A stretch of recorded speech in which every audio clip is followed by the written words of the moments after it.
What was the message you wanted to give today?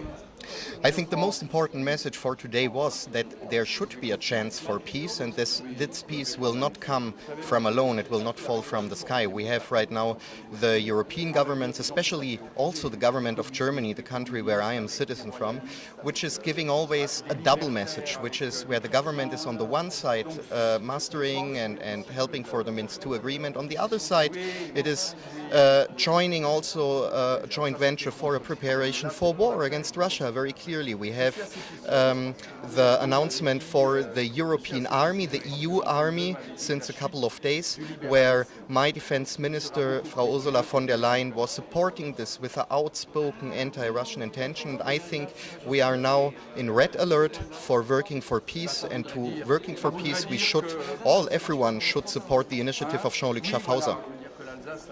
Do you think that there's a Russophobia which is taking over? Absolutely. I'm working as a journalist myself, and I was recently for some researchers reading old magazines in the archive of the 1980s during one of the hot phases of the Cold War.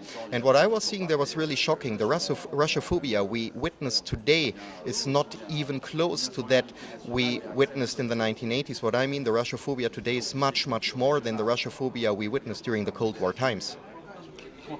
What do you say to the Ukrainians and the mainstream Ukrainian government? Well, I would distinguish there what I would say to the Ukrainians and what I would say to the Ukrainian government.